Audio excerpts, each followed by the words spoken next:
Thank goodness.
Welcome to the HEX Late Show. It's 43 OG here for another week of discussions relating to HEX, HEX contract, Richard Hart, PulseChain, PulseX, Hedron, ICOSA, Maximus, you name it. If it's related to HEX, we're talking about it.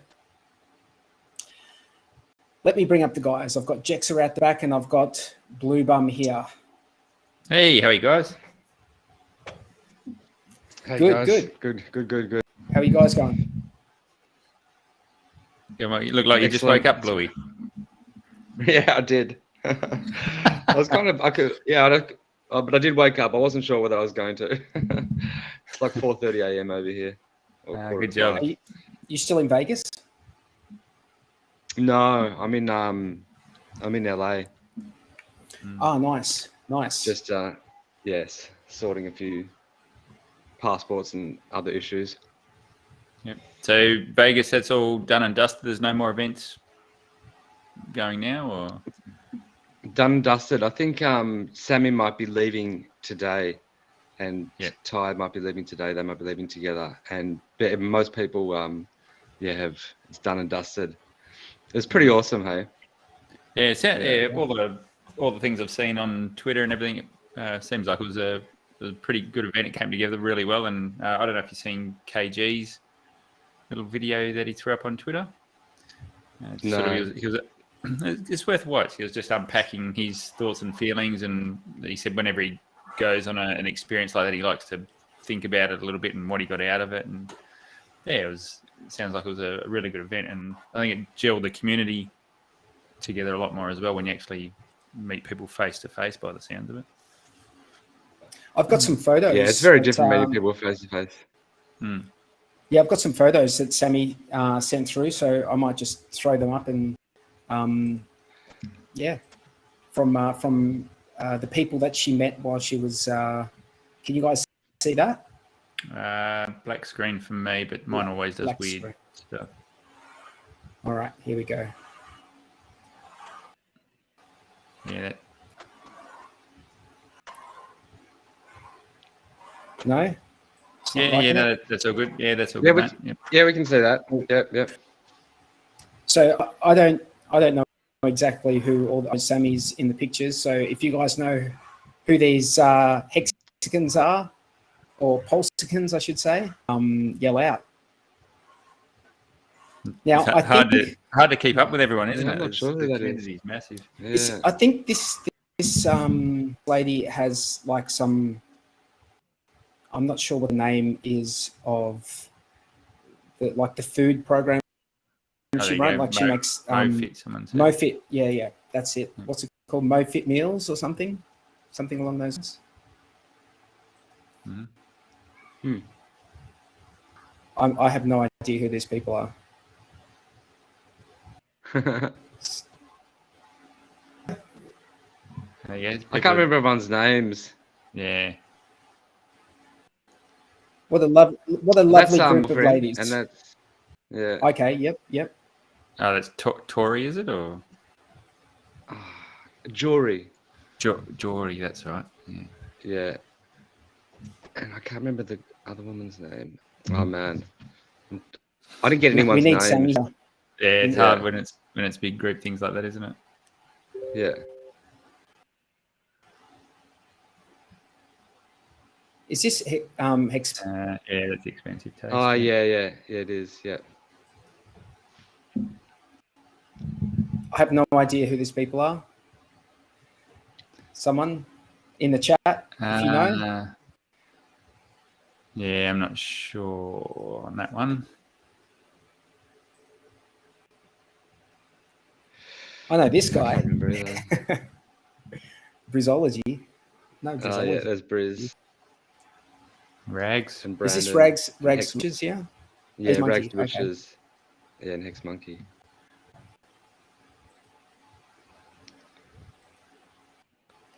Who's this guy? Yeah, Brandon. And that's some weirdo. some creep that was just hanging around. Hey, dude, on Twitter, like, I don't know, someone made me shit for wearing shorts. Oh yeah, what was that about? Not professional. Wearing shorts. He's like, I don't trust anyone who wears shorts.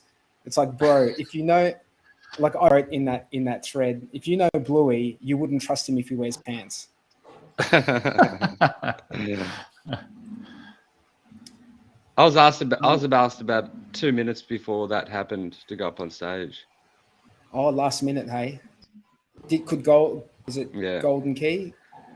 No, it was Dipcatcher with Dipcatcher. Dipcatcher. No, but yeah, YouTube with Alex, yeah, from Hedron. Right. Is this Jack? That's is Jack. It Jack Hex? Yeah. Jack. Yep. So many people, like so many prominent people that you guys met. Is this the investor? Yeah, that's Corey. Yeah, he's a cool dude. Yeah, it sounds like he put on a bit of a show, hey mate. He did, yeah. That was awesome actually at the Power City thing. Like Freddie got up and rapped, and there was another guy. Oh, I can't remember his name, but he was amazing. He did the last song, which was like the Pulse anthem, and I met him at the last. It's so funny because I met him at the last meetup. I can't remember his name now, but he was so unassuming, and this and then at this meetup he jumps up on stage and is just rocking out this rap song. I'm trying to think who that one is. If it's Matty Allen. That's Matty, yeah. He's got the gold Pulse logo there. Now you can hardly tell, but this is RG3, Captain RG there. Oh yeah, that was at the pool party probably. Pool party was probably the best thing, I think. The golf was pretty fun, but it was just bacon. Yeah. How did the Power City shindig go off? That was good. It was fun. Yeah. It's just good whenever there was like a place where all the hexagons could meet up. That was the best, basically. The pool party, Power City thing. Do you know who this is? This seems like someone that I don't know that we probably should know who it is. Yeah, that's Freddie's partner, I think. Oh right, yeah. Is it Mrs. Quotes? Because I've seen Mrs. that. Quotes. I've seen the face in photos, and I'm not sure who this is. Yeah, that seems like. I bet you there's another 1,000 photos that Sammy has in her phone for sure.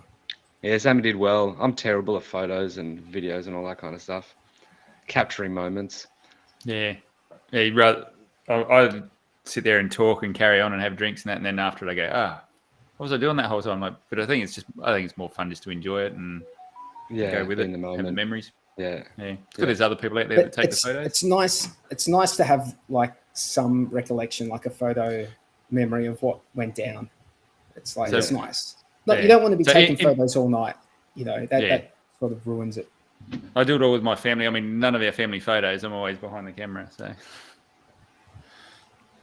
hey, so I want to bring up this chart here, right? So this here is the HEX ETH chart. So have a good look at this chart, right? So I would say that, you know, in the past over a year, since early June 21, there's really not been a better time to swap Ethereum for HEX, has there? I mean, based on this chart, you're getting for the Ethereum you swap, you're getting more HEX. So there's obviously a little bit going on with ETH at the moment. What's your general feel? Because you would have thought there would have been a bit more pumpage with ETH over the last couple of days leading into the merge, but it's been pretty subdued considering Bitcoin's been on a bit of a rally. Do you think there's if you call $22,000 a rally, like it is, man. That's like over the last couple of days, that's been like 15% or something. 15%. Yeah, I guess so. Yeah. So given how everything's been in the shit for so long.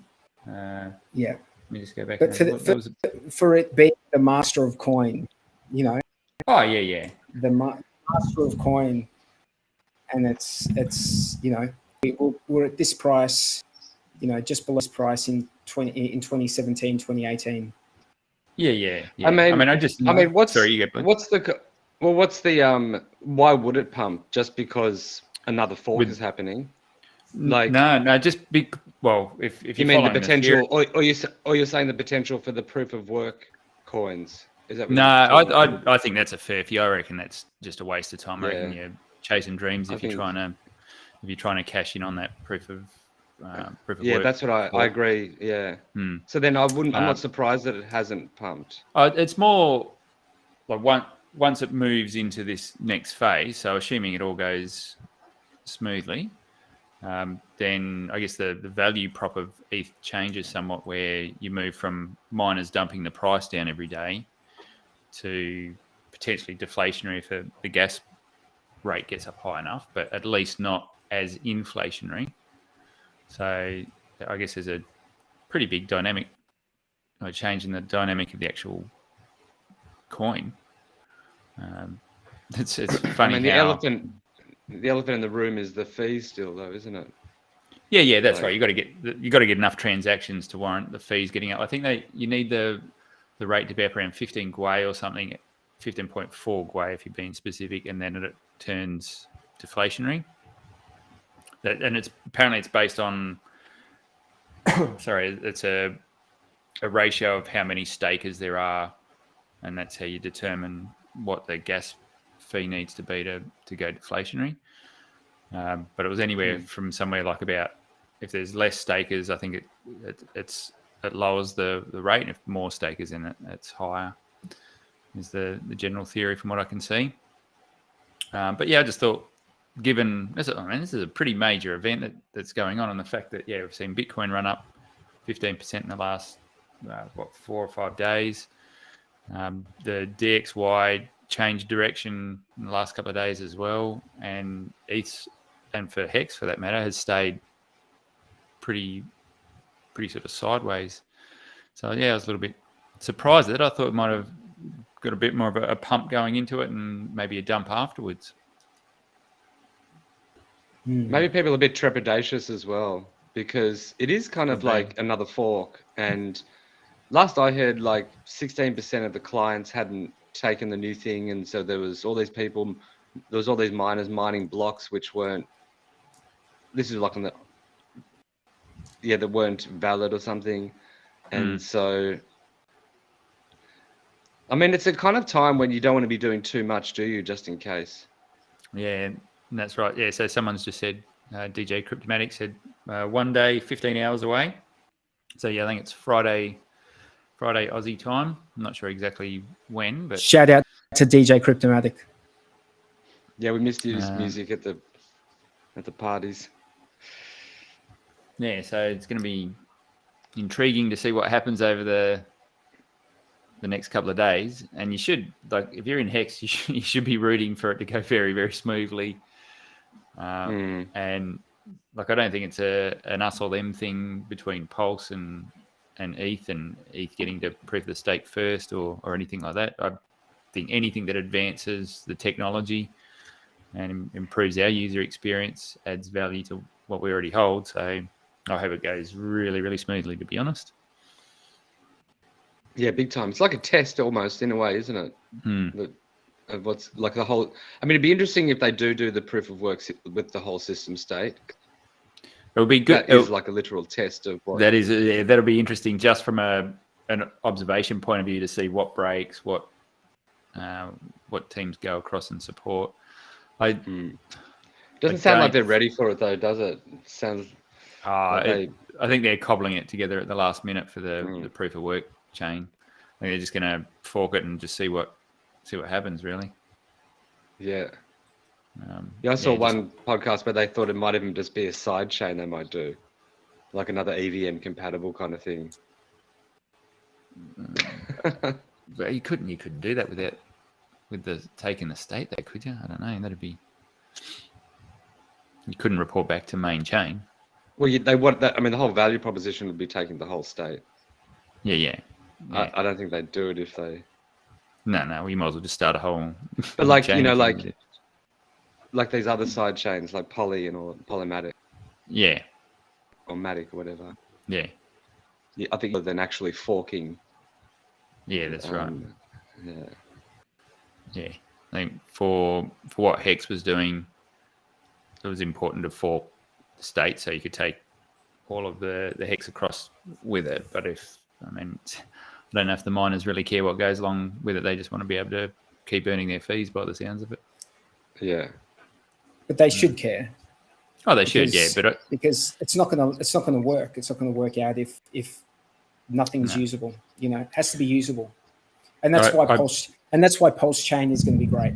Because if you played around on the testnet, you can use the DEX, you can use the bridge.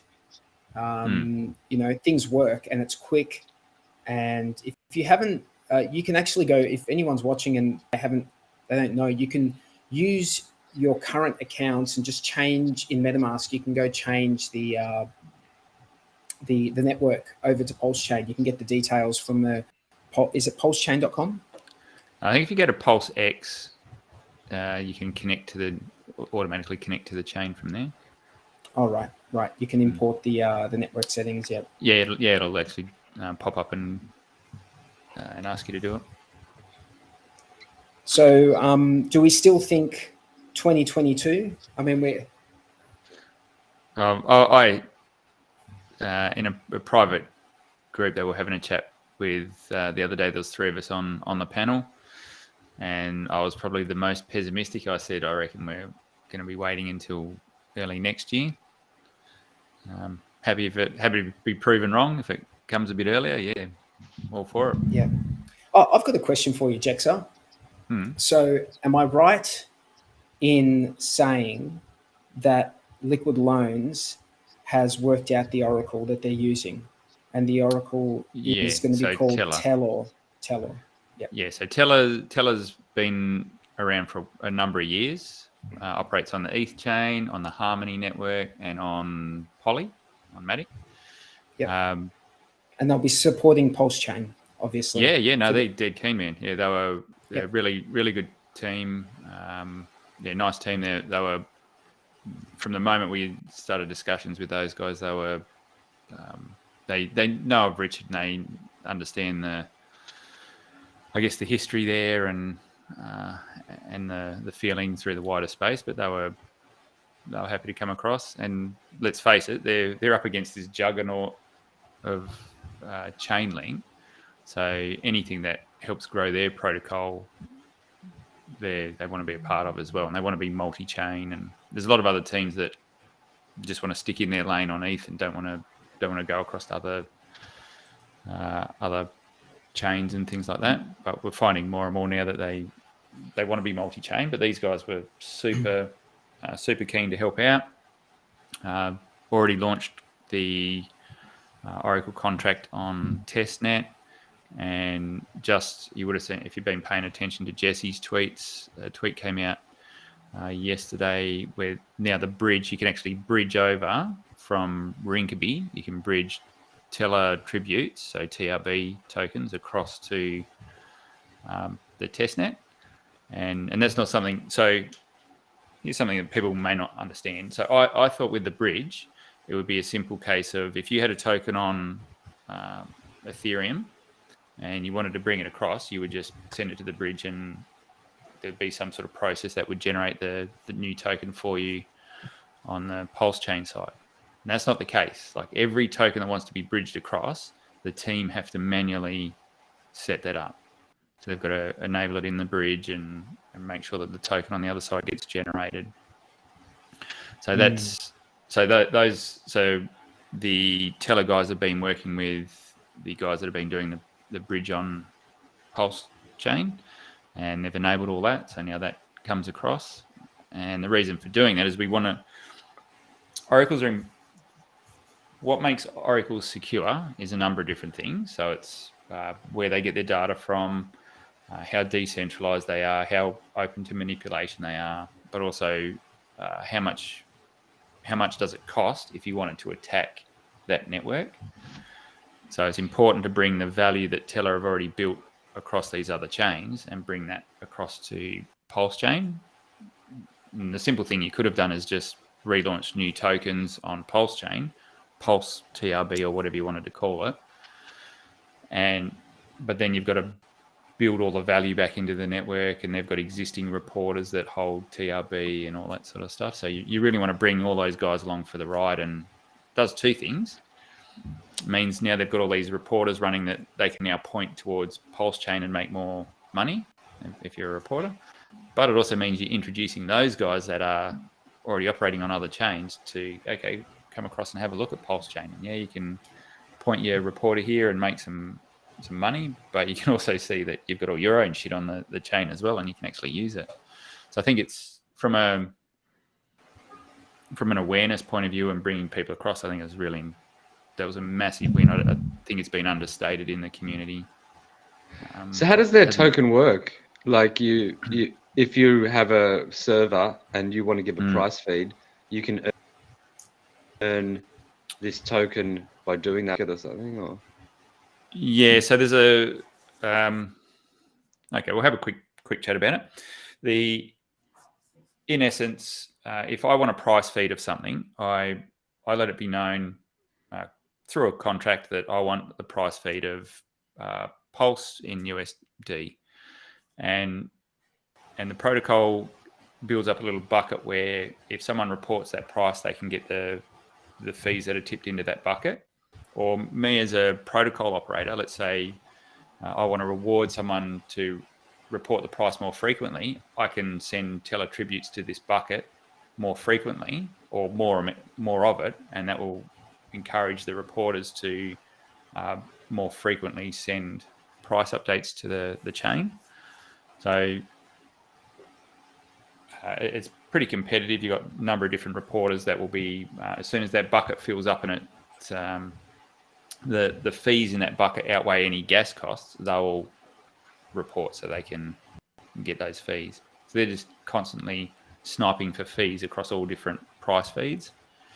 And this is one of the other reasons why it was important to bring the Teller tokens across, is there's a dispute mechanism. So if someone misreports a price feed, the other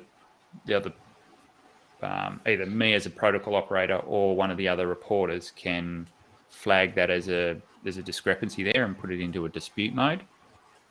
So then there's a whole governance process around how the dispute is handled and things like that. And that costs, so a reporter has a stake that he holds in TRB, and if he misreports something, that stake is at risk. So there's a monetary incentive there for them to remain honest. And so in a nutshell, that's sort of what it works. But it's a And where do big they win. Mm-hmm. Where do they get their price feeds from?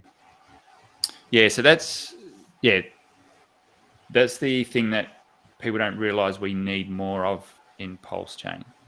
And as much as everyone shit cans centralized exchanges and things like that, you need price feeds from a multitude of places. CoinMarketCap probably has an API they publish that people can pay for or subscribe to get price feeds. Binance would have one, Kraken would have one. Like all these other service providers will publish their APIs. So reporters need to go in and tap into those price feeds and aggregate all the different price feeds so that they can report for you. So it's in an ecosystem where you're dealing with US price feeds, you need as many of those price feeds as possible to give you more redundancy and resiliency in the chain. Ethereum has all that in spades. PulseChain has to build all that up. But that's what this is all about. All the teams are starting to realize that and starting to do that.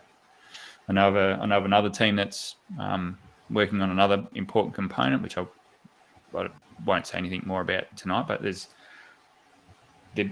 and this is all off-chain stuff.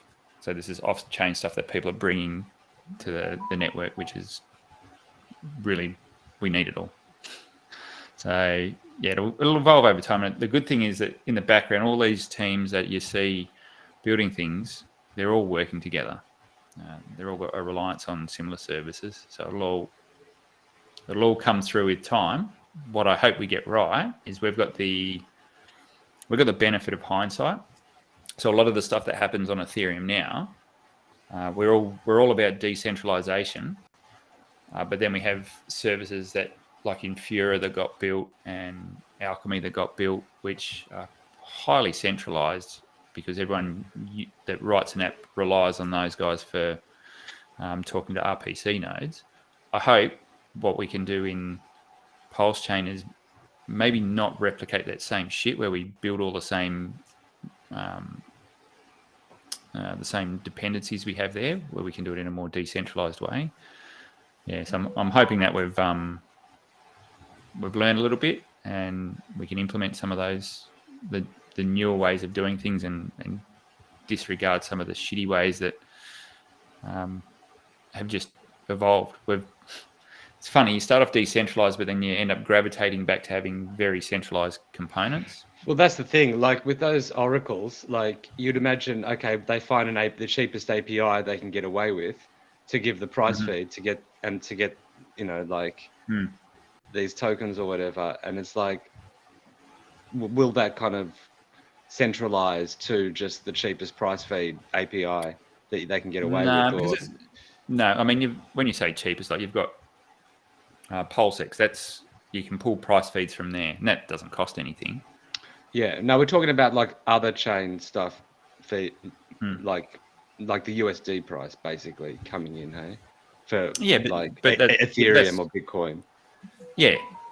So you can pull it from all various places, and you're right. If you ask for a premium price feed, so you've got some exotic thing that you want a price feed on, and that means a reporter has to subscribe to, I don't know, Bloomberg or something to get a specific value, then obviously there's costs associated. Yeah. But in a lot of the stuff in blockchain, on Ethereum, you can get a lot of that for free. There's a lot of paid things as well. And if you're paying for an API but you're reporting to hundreds of different price feeds, then it probably makes financial sense for you to do that. So you're right. We've just got to see how all that plays out. But that's what happens when you build a brand new network. We've got a few of those things we've got to get in place.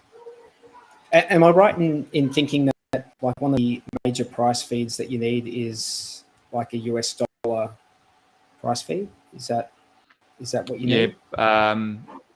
Pulse USD would be, I think, one of the handier ones. But like I said, as soon as a bridged in stable comes in, USDC's bridged in, PulseX will deliver that price feed. Now, do you want to rely? Safe? Will it be safe to bridge in USDC? Do you think? Will it be safe to bridge that in, given their actions in the last couple of months and how they go about it? It's bridged in. Yeah, it can always be bridged. So it can always be cryptographically bridged back into Ethereum, and but so they can lock those coins and. I don't think they would do that. It's not like you're doing anything malicious. Like you're just because they're really referencing the coins that are locked on the ETH side, so they don't really care too much what's going on the other side of the bridge. I guess that's probably not true. They do care, but as long as let me put something to you. Let's just say that a Tornado Cash is on the PulseChain, a Tornado Cash equivalent that gets sanctioned, and people are swapping from that into USDC that's been bridged across the PulseChain, and then they go to bridge it back over. Do you think that they will be looking at things like that as well? Like, if it gets to that stage, man, fuck, we've got bigger problems. Seriously. Like, actually, I'm of the opinion that we shouldn't be relying on, USDC anymore. We should not be. Yeah, no, I totally agree. I totally agree. USDC for me has gone the way of Tether. For me, it's like in that same bucket of like. I actually think it's worse than Tether. I think it's worse. It's like stables at either a 10-foot pole. I wouldn't touch it. So Tether, at least they haven't blocked anything. Now their supply is a bit, arguably a bit dodgy. Their backing, but at least they haven't gone and. It's a different type of unreliable. It's still. It's a different type of risk. Yeah, that's true. Yeah. Let's face it. Anything that has counterparty risk is shit. And in terms of a stable coin, I don't like it. Yeah. So I think we're really hoping that liquid loans, the liquid loans stable, can be the go-to stable. Yeah, from a zero counterparty risk one, I think that's got the best chance. Yeah, I know of other things because it's going collateralized. We know it's cryptographic. Like we can see. Yeah, we know that it's collateralized with Pulse. We know it's got Pulse backing it. Yep. So that's where with those other ones, Tether and USDC, you are assuming, we are making the assumption that they're holding those dollars in a bank account somewhere or in a safe. That's the assumption we're making. Yeah. And I think, to me, that's the risk of that is that's not really the risk for me. Like, True USD, BUSD, which is Paxos, and USDC. True USD seems like a decent one. Yeah, I've just tried that out actually. Yeah, so they've all got, assuming you believe the auditors and you trust the auditors, they've got good transparency on what assets they hold now and how the redemptions work, and the redemptions are nice and quick and all that sort of stuff. So they, from a assets underpinning the tokens point of view, I'm okay with them. But it's the they can just switch shit off, block things. I know all the tracking that they do on your accounts with something like Elliptic. So there is more of a regulatory risk now than don't have the coins backing the tokens, don't have the dollars backing the tokens issue now. So it's purely regulatory for me. And as soon as that thing happened with Tornado, I was like, okay, I'm moving all of my shit out of USDC to something else. Yep. Smart move. Smart move, man. Yep. Yeah. So that's my take on it. And that's way back when I first looked at the liquid loans code or the protocol. For me, it wasn't about the lending and all that sort of shit. That can be a useful part of the system. For me, it was all about the stable coin, because I'd seen where this space was heading a couple of years ago. The writing was on the wall with all the shit that was coming out of the government in terms of what they wanted to crack down on, and how the central bank digital currencies, like you could see that a mile off. That's where it was all heading. So for me, and I don't care whether it's if it's liquid loans, great. If it's some other protocol that brings a really good stablecoin to the platform, I don't care, as long as we've got one that we can use. So you know what this has brought is that we're starting to see the crypto industry push back now. Like Binance basically said, we're not using USDC, we're going to use our own, and they've got it through Paxos or whatever. Yep. Their stablecoin, and then we have Coinbase saying they're going to fund legal actions against the Treasury. Yeah, I reckon that's awesome. Like it's self-serving, but it's good to see that they're actually doing that. So I think there's a group of like six. I don't know what you call them, defendants or whatever, or I'm not sure the correct legal term, but there's plaintiffs. 6 people plaintiffs. That's the word. So there's 6 plaintiffs, and then Circle is basically going to cover their legal costs, which is awesome. Coinbase is going to cover that. Coinbase. Yeah. But they're not doing it to be kind to those guys. I think they're looking further afield and going, okay, well, if we're going to have a big stake of ETH potentially, no one's going to want to use, but also no one's going to want to use USDC. Yeah, and they've kind of put they've kind of got their USD. Their thing is USDC. Yeah. So basically, but that's fine. They don't lose regulation. Well, they don't lose anything out of that. Well, they do if no one wants to use their stablecoin. No, they don't. They lose the business. But as far as dollars, the business, the USDC that they've got, the USDC that they've got, they should have that somewhere in a bank account backed, like fully backed. Yeah, but it's not about the back. It's not about the backing. It's about usage. It's about customers, using something that's. And so the thing is, with this central bank digital currency, that's exactly. It's like people are not going to want to use it. I mean, they've come up their regulation. They'll be forced solution. They'll be forced to use it. They'll be forced. How can you force someone to use it? Because we've got all these other options like it's going to be because what will happen is that your average Joe who's not in crypto is going to be using that. Right, the average Joe is going to be using that central bank. There'll definitely be a divide. There'll be a technological divide, I reckon, between people that understand the technology and won't use it, and people that have no freaking clue and just go, "Oh, this is awesome! I can send my mate money in 2 seconds." But every time they use that power, that centralized power, it becomes less attractive, and less people will want to use it. But so how? It's just a dead end game. How far down that road do you get before people realize that shit?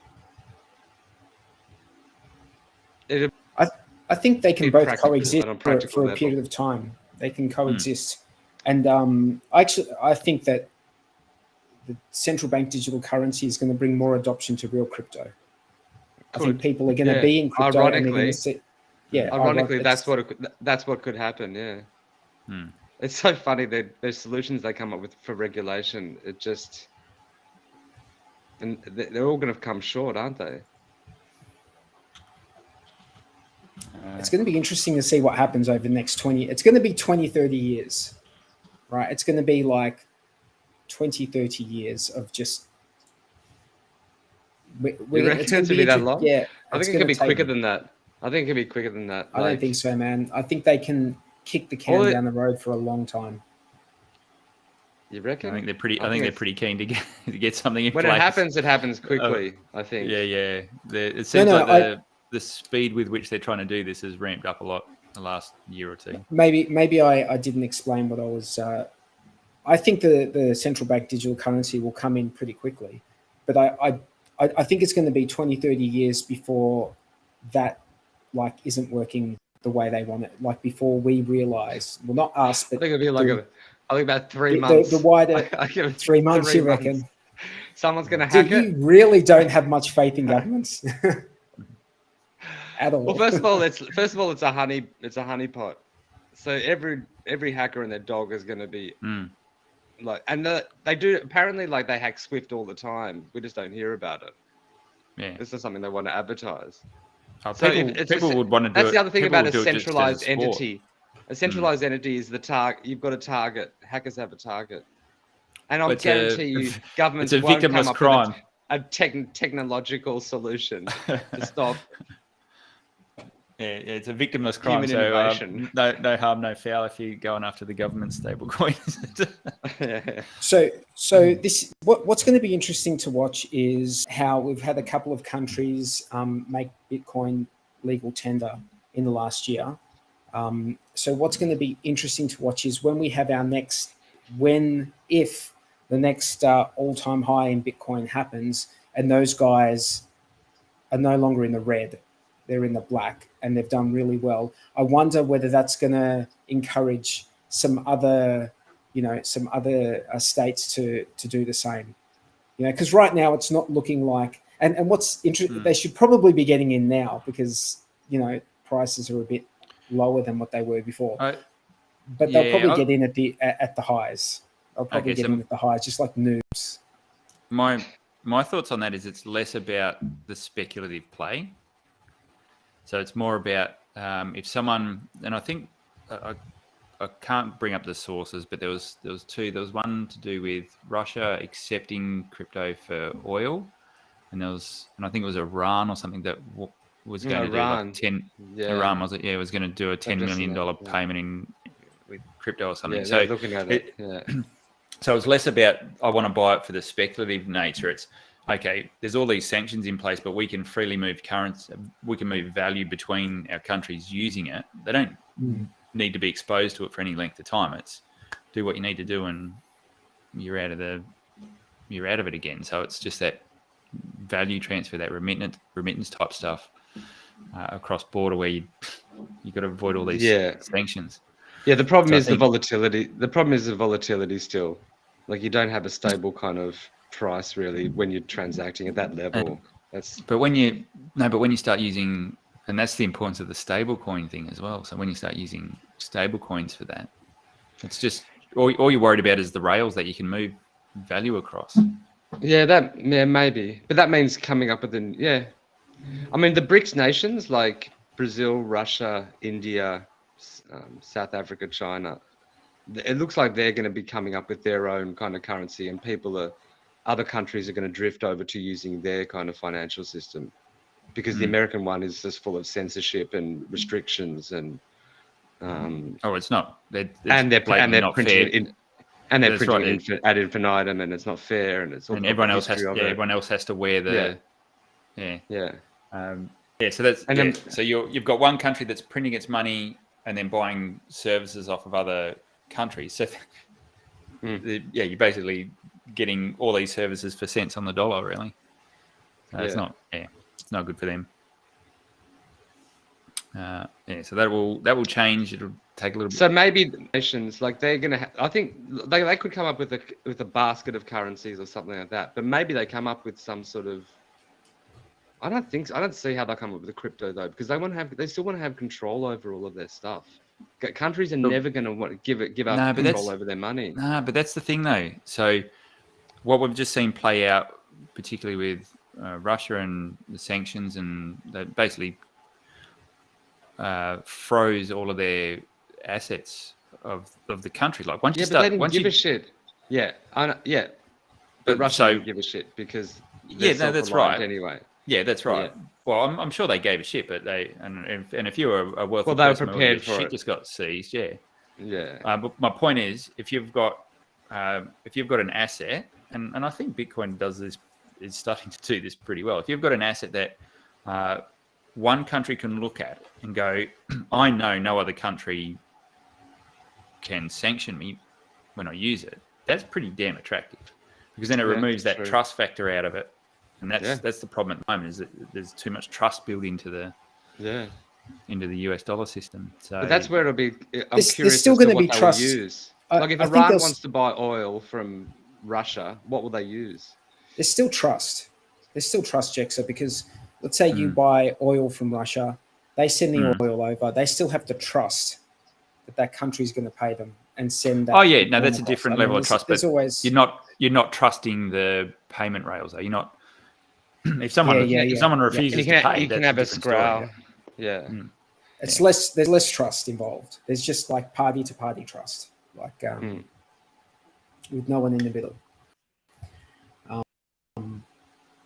Yeah, absolutely. So yeah, I think we're witnessing in real time, although that real time is quite slow. We're witnessing that transition from all the fiat systems that have been operational for the last 100 years. Maybe it's going to take a long time for this to play out, but I think we're just watching it happen in real time. Yeah, God knows how long it takes. Maybe we see it in our lifetime. Not sure. Things happen pretty quick in this space. Yeah. And if countries keep doing silly things, it only makes it happen quicker. I think, look, Europe has to do something because they're in a pretty tough spot. They're a pretty tough spot. I'm just noticing while I'm over here. Very tough spot from an energy perspective. I don't know like the detail, but I just know that prices of energy here just skyrocketed over the last couple of years, and now electricity they shoot themselves bills. in the foot. They keep shooting themselves in the foot. They sanction Russia, but they're not actually hurting Russia. They're just like cutting them. They're just like Cutting allowing their own energy prices to explode because they haven't got any other energy sources. They haven't got any plans even. And their plans are all just kind of like this.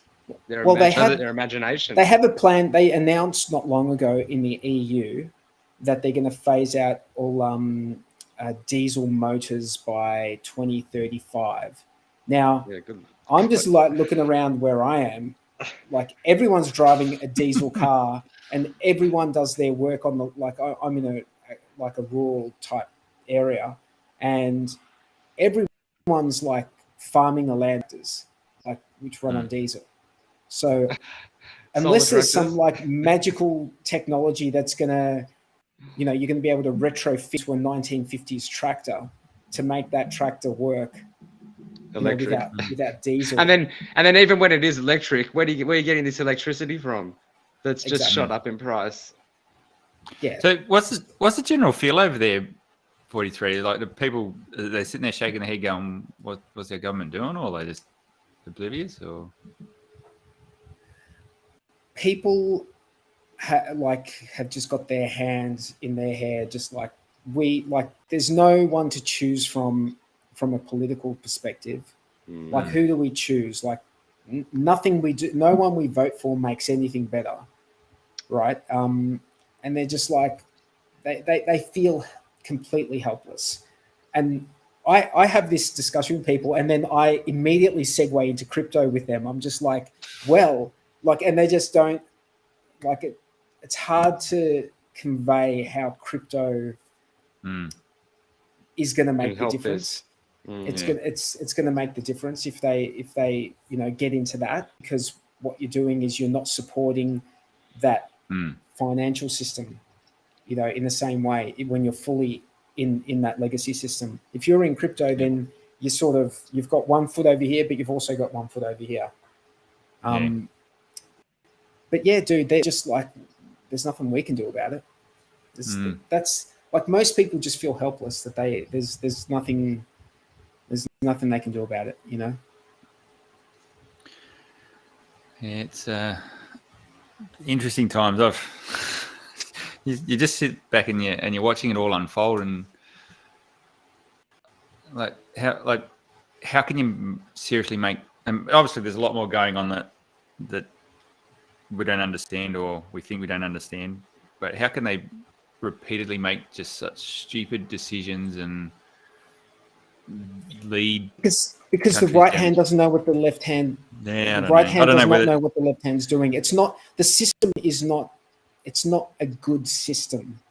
It's not a good system. And I'm not just talking about here. I'm talking about like almost everywhere in the world. Yeah.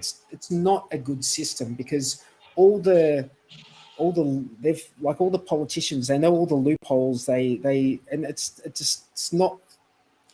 I don't think, in most cases, I think most politicians go into politics really wanting to do what's wanting to make a positive change, wanting to make a difference. But ultimately, they're faced with these old structures, old ways of doing things, and it's very hard to change them because a lot of them are rooted in the constitution of that country. So it's hard to change those things without having referendum. Once you go and try and have a referendum trying to change something, you're always going to have the other side who fearmongers about that. So it's a very difficult situation. Sometimes the best way into a new way of doing things is just to starve the old system of. So, yeah, that's it. Yeah. And that's what crypto can do. Crypto starves that old system. It's going to take time. It's going to take time. It's going to take people. It's going to take merchants accepting crypto. People being able to spend their crypto for real world services and products. I think people need to realize the insanity before they can step back and just observe it and let it play out, and like you say, be part of what is getting built to ultimately replace it or improve it. But unless when your head's in it and you haven't got that perspective of sitting back watching what's going on, it's hard to. It's like the fish in the fishbowl. He doesn't know what the hell is going on outside of that fishbowl. So how do you get people out of the fishbowl? That's the problem, I think. Yeah, that's a big problem because there's tons of misinformation. Yeah. Oh, yeah. It is. It's just misinformation overload, and people are just fucking running around confused. Like, they've got no idea what to believe. Scared.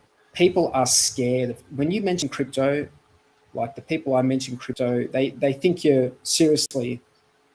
They think you're a loon. You're in crypto. It's like they just think you're a loon. That's like where they're at. What was RH's comment? The loon birds will be the ones that end up owning up the 1% or something. 1%. I'm happy to be in that camp. I'm happy to be a loon bird. I keep telling him, I'm just like, hey, if you've got a chance that something could do amazing, like have an amazing amount of appreciation, wouldn't you just throw something at it and just like sit on it for a few years and see how it goes? I mean, that's the gateway drug to this space, isn't it? It's the promise of, promise is not the dream of mad gains, and you hear about all this, but it's when you actually get involved in it, and if you get past I just buy a coin on, leave it on an exchange sort of phase, and you actually start to learn about it, once you get sucked down that vortex, it does open your mind up to a lot of other things that are going on in the world. I think it's just getting them down that funnel of that vortex so they can get a chance to see what's going on. So I'm going to like sort of do full circle and come back to the name of this stream, which was guaranteed yield, because ultimately that's what everyone's looking for, yield. So that's what the HEX contract promises, right? The code in the contract promises you guaranteed yield in terms of HEX, which is what you stake. I've said this many times. I think that HEX, like beyond being just a crypto savings, term deposit type thing, I think it can be the pension plan for the world. I think it can be the pension plan for the world. People just start creating their ladders. Start creating your ladder, I think my true belief about what we're witnessing at the moment is a value layer being built with HEX, and that was what we started to build since launch, and now we're starting to see that next evolution of things being built on that value layer. And the same thing happened with ETH. That was and HEX is part of that as well. But you're getting all this value layer kept getting built up on ETH, and we're starting to see that with HEX now, with all the perps that have come out and ICOSA and things like that. The more things that get built and use HEX as that underpinning value base, that just keeps adding more and more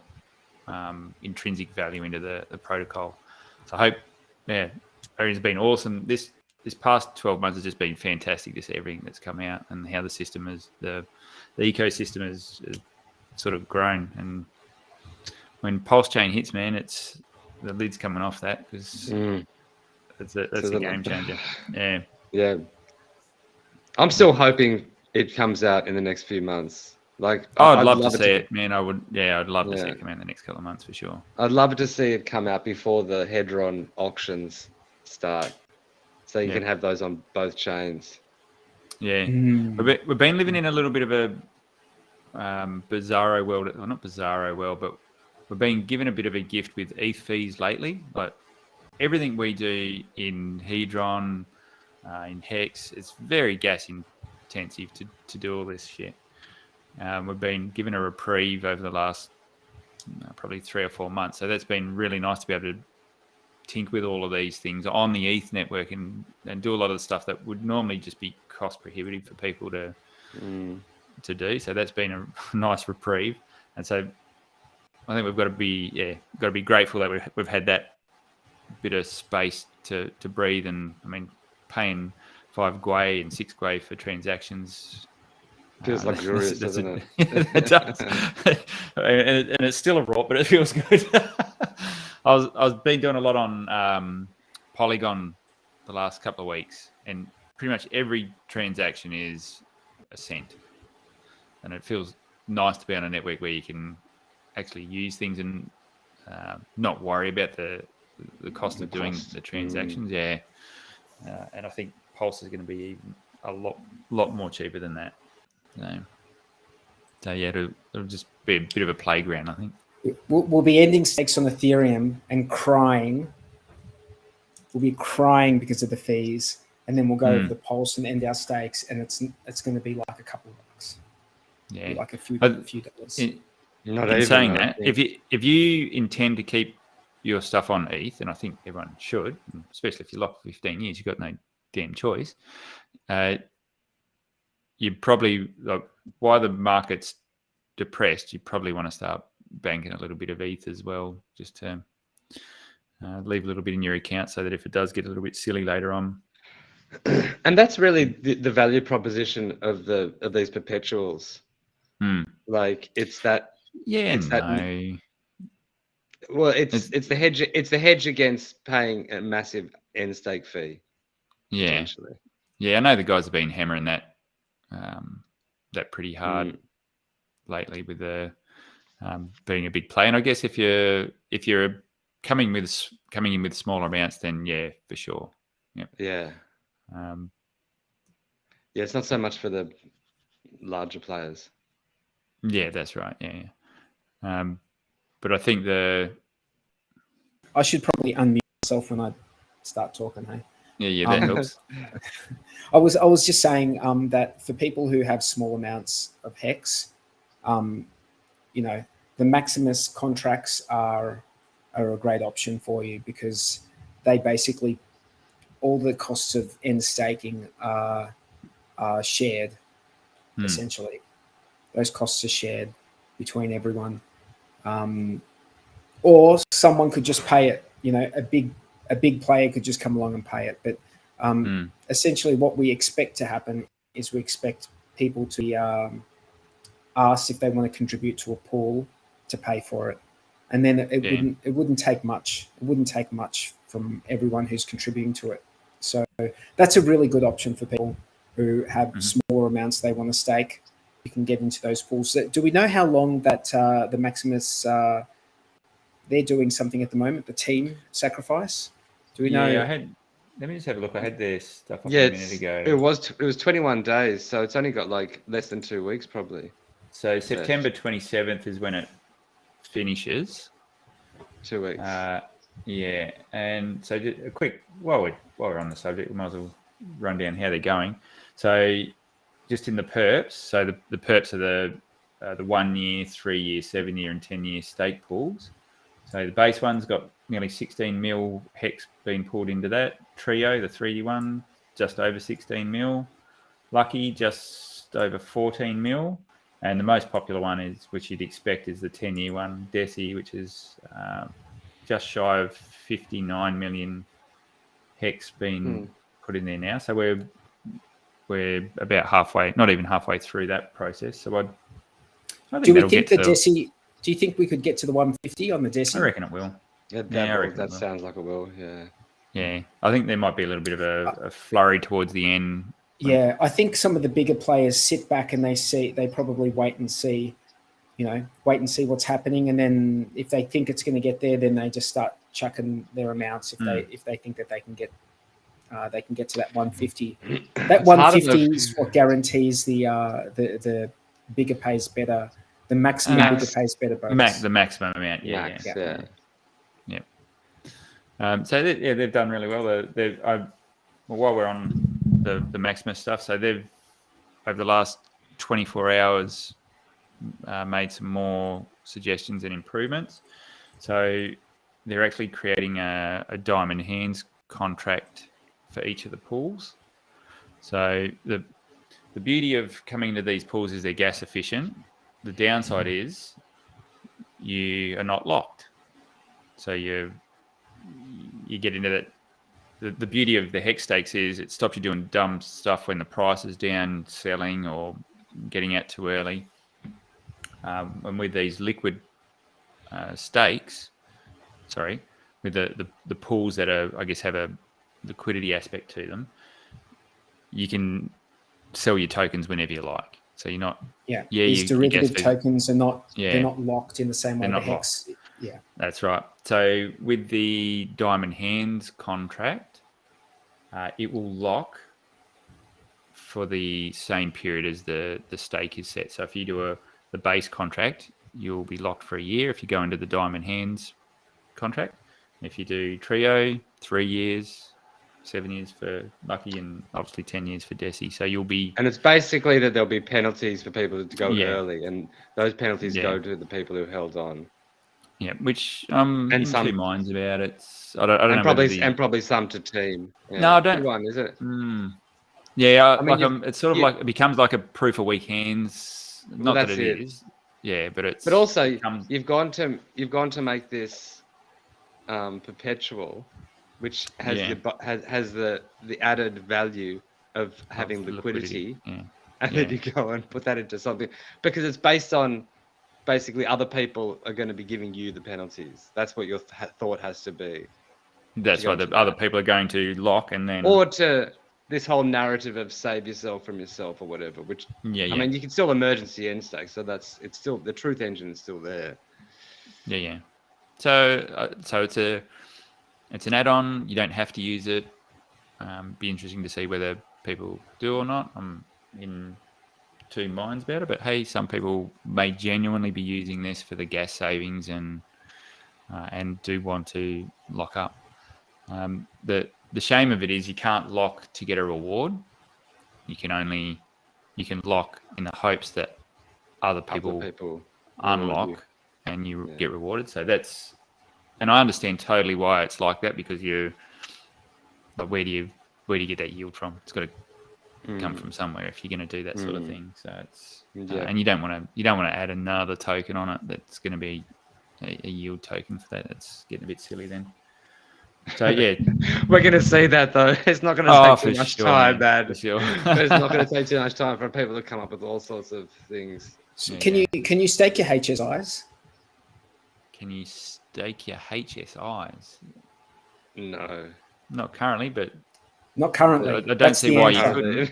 Not currently. Yeah. Not currently, because a HSI represents T shares. A HEX stake. A HEX stake. So you've got T shares in that HSI. Plus, it's also earning hedron. So potentially there could be another lockup mechanism.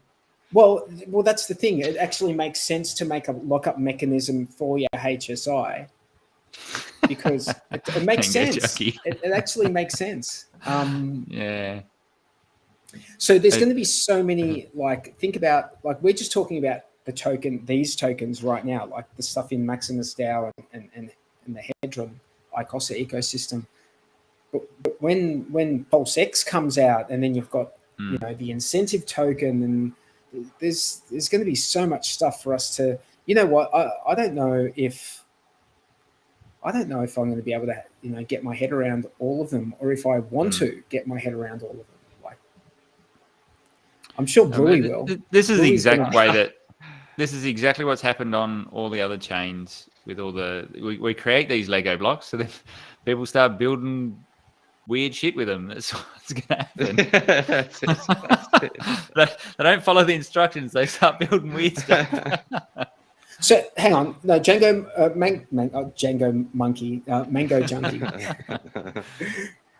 Mango Junkie is saying it's stupid. Look, it's only stupid for you because you're in other things. But if you've only got HSIs, maybe that's something that is good for you, But if you've got like all sorts of, if you've got native hex stakes, you've got like ICOSA, you've got Hedron, you've got Maximus, you've got all this other stuff that you're worrying about, then, but if you've only got a HSI, just because, you want to have that flexibility of doing a 15-year stake in a HSI, but then that you don't want to touch it for 10 years or 5 years, you might want to lock it up.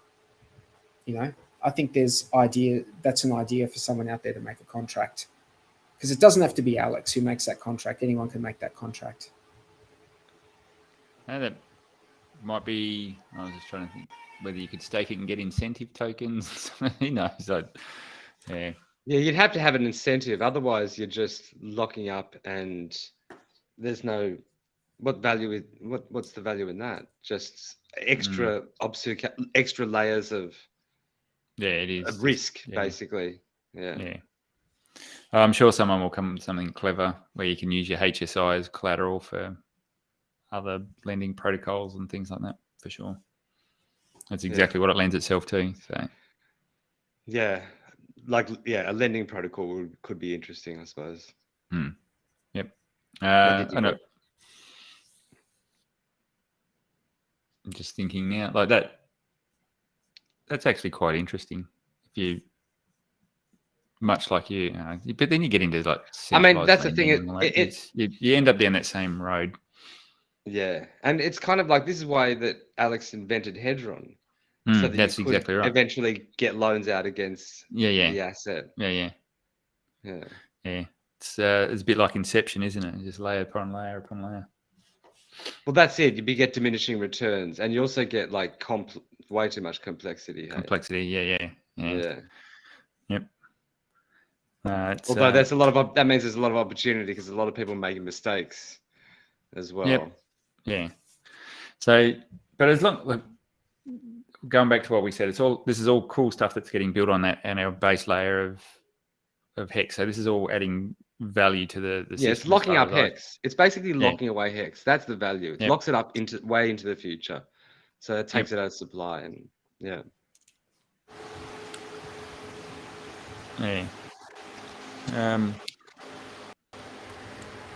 Sorry, guys, I had to. That's right. So, crying baby in the background. It's not good for live streaming. So, does anyone think we're decorrelated from the rest of the market yet? Feels like it, doesn't it?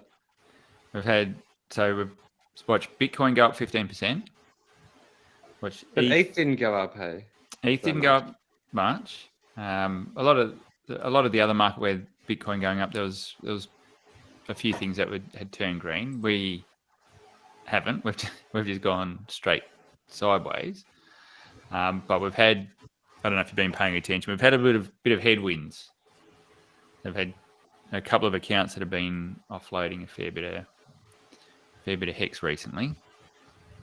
So I think that's nice. That's what's suppressing us at the moment. Yeah. So there's one account that I was just.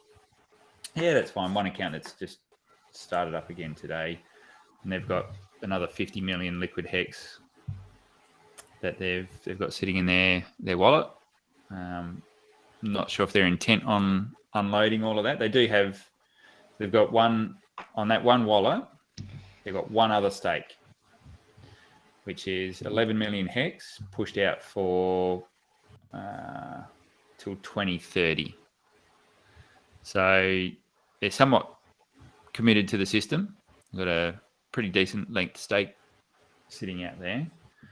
So it's just going to be interesting to see whether they're, like, when they've had their fill from unloading some of their HEX.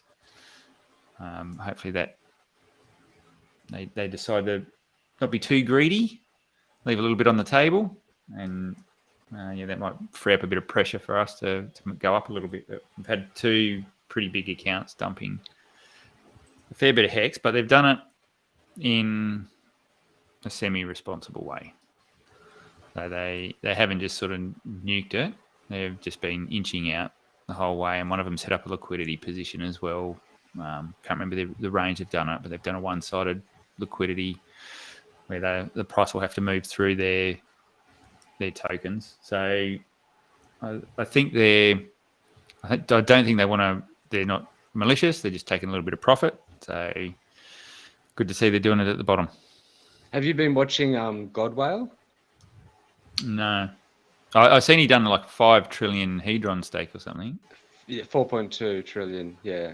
Yeah. So he's smoked. He's like just become a massive male, like a 4% of the supply or something like that.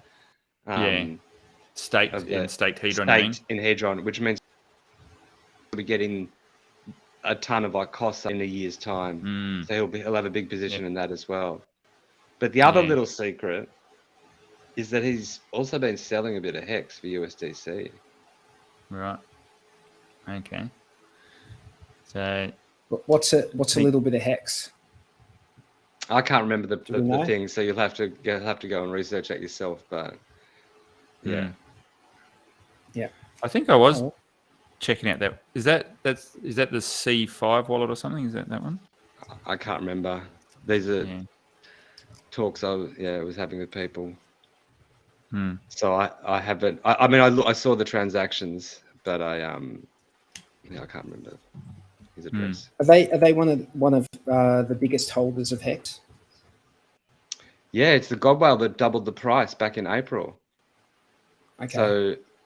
So, which is quite interesting, hey?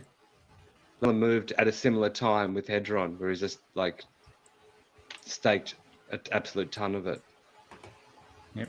At a similar time wise in terms of after HEX was released, he doubled the price, and at around the same time Hedron is really following the HEX kind of shape as well. It's quite interesting. Yeah.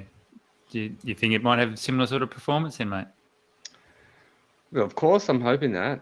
Like, how amazing would that be for all Hexicans? Like, I don't know. I think that it has what I'm really interested in is that, like, the OA, the origin address for HEX, has a certain amount of things that they can do. Basically, they can stake HEX, or they can not stake, or they can maybe add liquidity here or there.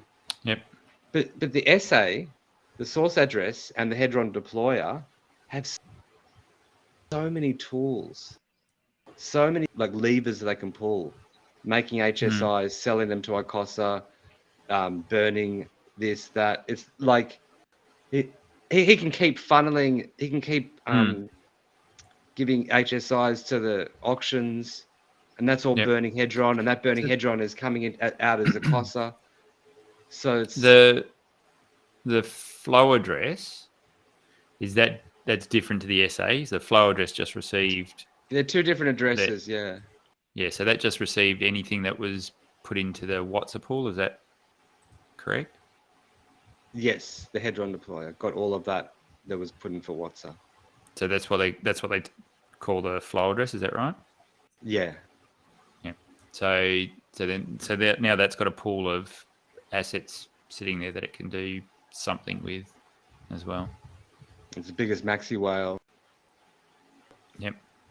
I'm not sure whether it will mint team. The feeling that it probably will mint team, because I'm going to guess that entity, like it's not the same as money. Like, it is money, but it's more like having a stake in all of these different parts of the ecosystem. I wouldn't be surprised if, like, they already burnt a whole lot of Maxi just as a goodwill gesture. So it'd be interesting to see if they burn for team. But yeah, they have a whole ton of like all sorts of stuff. USDC, DAI. They swapped a lot of into DAI. ETH, HEX, Hedron. You got to cover all those losses that you had in Vegas, mate. Yeah. It's a bit of a dip as well, Hedron. No financial advice. Yeah, I mean that's to be expected after a where is blazing run Hedron like right now? Well, it's just 35 zeros, 34. I mean, look, it's a bit of a dip, but from where it was before, like it's still up. Yeah, still massively up. The last few months have been it's up 300%. Like and the rest, in the last couple of months. So, do you think we'll see another burst up like that in around the 13th of November? Well, that's the thing. It's got its complete. I mean, Hedron is definitely decorrelated. It seems. Yeah. Oh, it's and in my mind, it's in that price discovery phase still. Yeah. And it's got its own kind of all sorts of tokenomics happening, like with the auctions coming up in 3 months. That's a massive event. So is that a buy the something and then sell the something? Probably. But also it's like it's going to go on for weeks because there are still HSIs being put in. I don't know if it's someone's doing it. So they're going to be coming out for quite a while. Like it's going to be that first week is going to be ridiculous. Like 4,000 in the first week. I think it's up to 5,000 or something now. Is it up to 5,000? Yeah, it's crazy. Maybe that'll be spanned over because they've obviously gone in at different times. But that's huge. It's going to eat up. It's going to eat up so much Hedron. It's going to eat up Hedron, and it's going to produce ICOSA. So does that mean ICOSA is going to drop even more? Yeah, I'm not bullish on ICOSA. I think if anything out of the three, the value is going to flow to HEX and Hedron, and ICOSA is going to be more. It's where because as the Hedron gets burned and as so that means Hedron becomes more valuable. ICOSA is created, and so that's kind of a dampening of that. But it's also like 90% of it's staked at the moment, so it's going to be completely different once people start unstaking their ICOSA and you have it coming out at different times. Yeah. Like all of those smaller people are going to come out at 90 days or whatever. And then at 180 days, a few bigger stakes are going to come out, and then continuing on until the year. And I'm just trying to think through what 43 just said. So when all these auctions happen, the Hedron gets burnt. That should put the price pressure on Hedron, you would think, because people are going to use it to snap up the stakes. It mints more ICOSA, but I feel like I'm missing something because where is there a value transfer there? Because that's when they get the stake. That R point though. When they get the stake, they're going to be able to mint that Hedron again. No. People in the pools. I mean, when they're going to be minted, as days are served, they're going to be able to get more Hedron or whatever. But the point is like, as soon as Hedron is burnt, that basically, whatever is burnt in that day divided by the T-share rate is how much ICOSA is given to each pool. So the Watsa, ICOSA, and the Hedron pool all get lots of ICOSA from that Hedron burning. It's kind of like a stock split in a way. You're sort of transferring the value from the Hedron into the ICOSA. Well, no, it's the other way around. It's like the ICOSA is taking the pressure. It's like and so if Hedron gets too valuable, that pressure leaks into ICOSA. So there's a value transfer from Hedron to ICOSA. Yeah, that's what I'm saying. Yeah, so but the very virtue that you're giving up something of value and turning it into. But the thing is, you can weight yourself into these different ways. Like how much you want, if you want to have ICOSA or stake ICOSA, or if you want to try to become a whale within that system. When you stake ICOSA, you get ICOSA and Hedron, right? But more ICOSA, it seems. Yeah, the Hedron It really depends on how many HSIs are being given up to the contract, because that's where the hedron comes because from. the first few days, Yeah, I it was saw massive. that it was massive, and then for the rest of the time, it hasn't even gotten close to how much it was in the first few days. Yeah, because nowhere near as many people are sacrificing their HSIs, because you can just buy the Acosta on market now. Yeah. So I guess the thing will be in 90 days, when you get a heap of hedron burnt, buying back these stakes, and potentially those stakes can get fed back through the system again. Yeah, but I don't think people are not going to be that. I mean, maybe they'll be that dumb, but like, I don't think people are going to, like, if you can just buy it off market, you may as well just buy the Acosta off market if that's what you want. Yeah. Like, you wouldn't give away a HEX stake again. Just I think to get in early so that you get those, because everyone in early, we all got the hedron if we were staking on Acosta, because we could stake from day one if you did it that way. But now it's like, I think it's going to be mainly fed by the hedron deployer. Yeah. It gets, well, he'll tinker, I imagine. Like if he wants to feed it just to keep it going, then he'll just feed it to keep it going. Or if hedron gets enough of a value that it starts kind of like people start using it how he intended the design of it, then I guess he'll ease off, maybe, or I don't know. Yeah. So I think we've still got another 12 months or so, you reckon, before this all starts, the system starts to mature up and we see where it's really heading. Like the next 90 days will be really good. That will give us I think that's designed to sort of ramp the process up a little bit. It'll be interesting to see how long we can eventually get to when it's worthwhile taking out value in hedron, because that will be the game changer for that system. When it makes sense to take out value in hedron, that's when it just flips to a whole nother level. Yeah. That's what I'm wanting to say. It'll be interesting to see.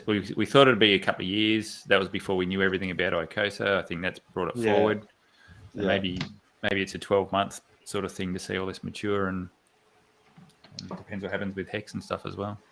Yeah, I think Bitcoin just dumped from 22,600 down to 21,400. So it's fallen below a key in half an hour. That's a big dump. So, but that's really been hinged upon. It's like a 5% dump. You know why though? Have a look at the DXY. DXY just pumped. So it's buying American dollars. Yeah, so obviously maybe they've got a bit of news, because that's the rate announcement comes out or the inflation rate announcement comes out in the next day or two, doesn't it? With the Fed, I think. So maybe people have got wind of what's going on. It's funny how we're just instantly hooked into that system now. Like whatever happens, that's what's driving the price of Bitcoin. Really? So, and it just drives the rest of the market. It's basically all eyes on what the Fed's doing at the moment. That's going to determine what kind of market we have, I think. That comes. So what's that hint? What's that hinting that inflation is going to be more than what we think it is? Yes, either it hasn't peaked or it could be rising or whatever, and then the only way they can fix that is crank up the interest rates there, which then makes the dollar worth more, and obviously any assets priced in the dollar worth less. So that's pretty much what we've been watching play out over the last few months probably longer with the market. And that's what, just circling back, that's why I said, do you think we're decorrelated? Because it was interesting to see Bitcoin going up and HEX not. And obviously that was because there was some sellers and things like that going on. What happens if those sellers just go, okay, yeah, I've had my fill now, I've got what I need out, and that sell pressure's removed? Are we still decorrelated in that aspect, and that's be really interesting to see if the sellers can just let up for long enough to give HEX a bit of room to breathe. We might actually see that we are decorrelated.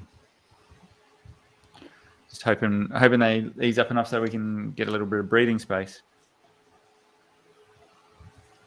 Mm. If you just watch the traditional, there's always going to be scene, sellers. There's always going to be sellers. Oh in yeah, there is. There's no. Sellers.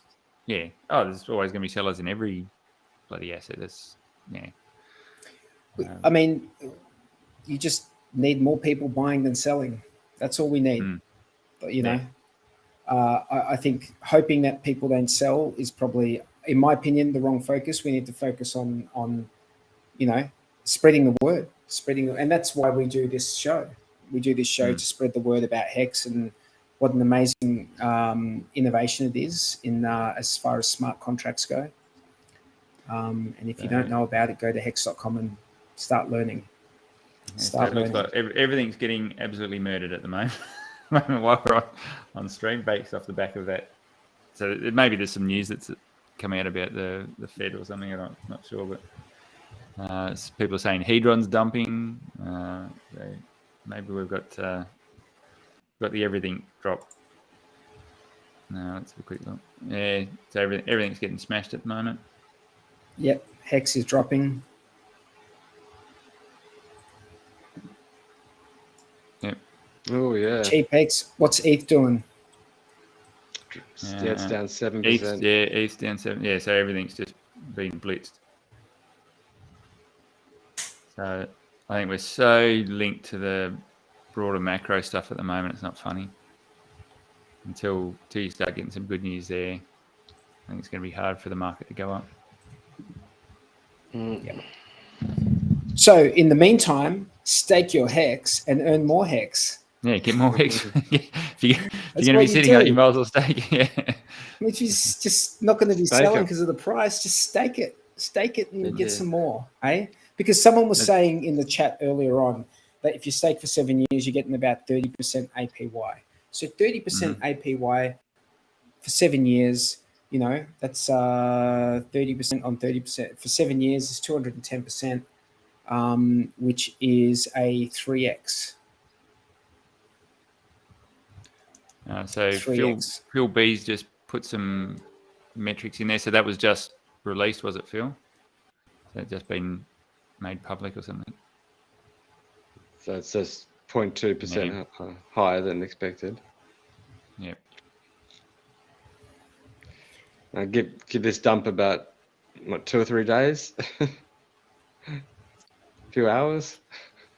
Yeah, I'm surprised more of it wasn't sort of priced in, but yeah, Bitcoin was actually, it had just crossed over a pretty important channel, which was looking pretty good, but it's just been thumped straight back under there now. So yeah, it'd be interesting to see whether it can hold any water there. But yeah, I think we're just tied into the macro. But everyone's saying, I think there's all these other different things going on in our ecosystem at the moment. Someone said weights just pumped, and so there's all these other little free airdrops that you're getting where some of them are doing all right. 83 Gwei right now. Yeah. 83 Gwei. 83 Gwei for a transaction? Jeez. Dude, remember when 83 Gwei was cheap? I remember when 83 Gwei was cheap. Yeah, right. You don't remember Waiting for it to get down to 200. To do a transaction. Yeah. Waiting for it to get That's down. what happens when there's people who are racing for the exit right now. Right, everyone. So could this be our capitulation point? Everyone starts getting their paper hands out. Is this the waterfall? You think this is the 11K and pray moment? Don't know. Could be. I mean, but the announcement will wash over, and then normality will return. Yeah. So an 11K. How much can you price it in? Like if they've just dropped that figure, do you keep pricing it in, or is that everyone's just reacting? Yeah, it's total reaction. reaction based on what everyone else is going to do. Yeah. Because really, it comes in at 8.3 and they projected 8.1. Like, is that? Yeah. So I think it's just and everyone knows that it's like it's way more than that anyway. Like those numbers are all kind of crap anyway. That's right. Wasn't actually mean anyway. Manipulated numbers. You know, it comes out at what they want it to come out. Yeah. So there you go. So like if we are going down at 11K, if we do get down to 11K, as Richard Hart has repeated multiple times, 11K and pray.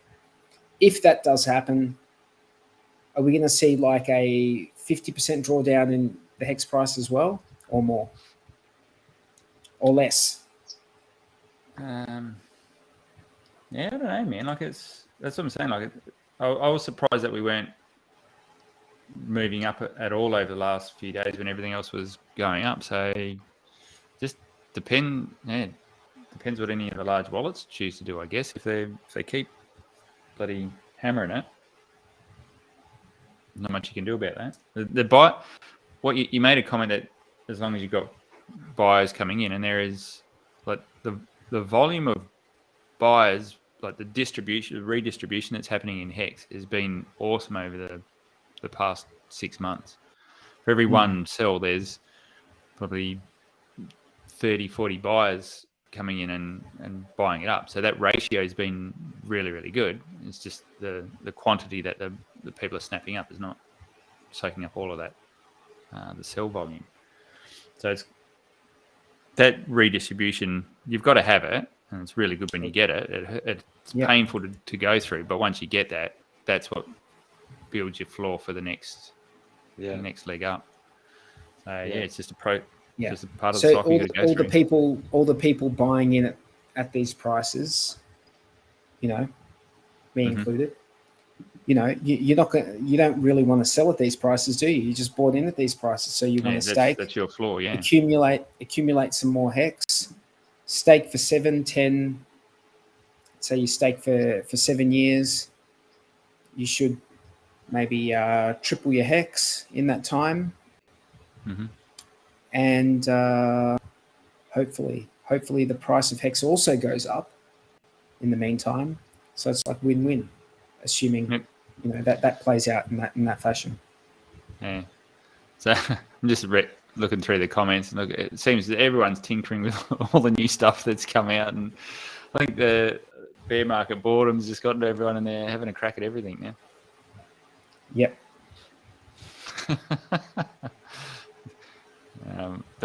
Fine to play with those things, but just there's things that are tried and tested, and got a lot of economic energy locked up in them, and a lot being built around them. So yeah, have your fun tinkering, but just remember what you're playing with. Exactly. Like what made HEX so good in the first place? I think a lot of people have forgotten that. Hey. Yeah. Easily forget when you're trending down. It's easy to forget that, but the day will come when that will spin back around, and you might have left a little bit more on the table than what you realised. Yeah.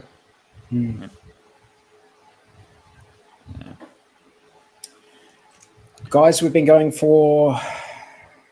Oh, where's Tangent? Is he not coming on? Not sure what We're up to. I didn't hear from him. We're an hour and a half in, so I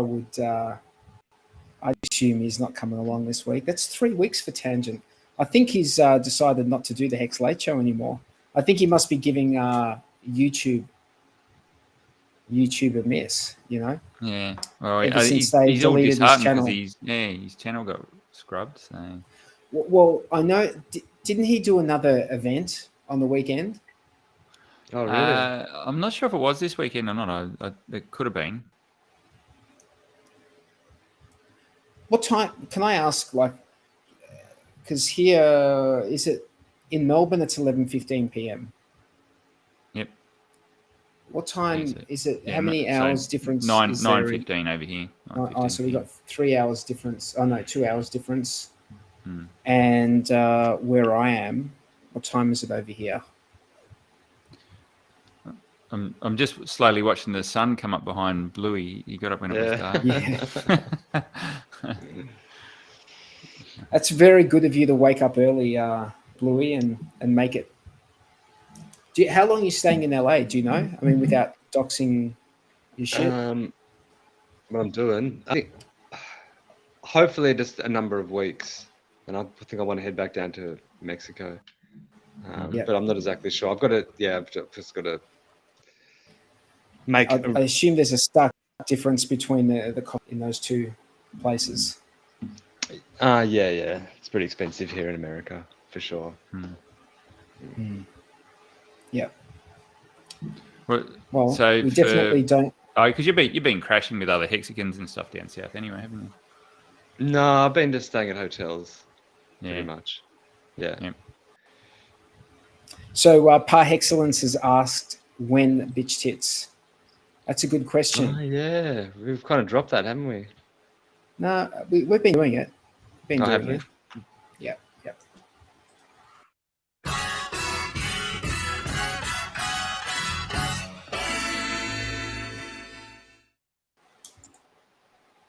Yeah. I don't even know if I voted in. I always spring this on Jexa. I should be ready by now. I get other things ready and then I forget about this. Let's just see who we've got. Bitch Tits of the Week is a segment we do every week where you go and vote and try and guess what the price of HEX will be in 1 week's time from now on the next HEX Late Show. So if you haven't voted yet for next week, you can go to www.titbit.ch. It's www.titbit.ch and go vote on next week's Bitch Tits of the Week. And we're gonna have a look at who voted last week now and find out who the winner was. I reckon if you just put the same as what you had last week, you would have been fine. We've been flat the whole week. There we go. All right, let's go. Now, if I share this, last week it bounced me out every time I tried to share, but let's see what happens. We'll go with that.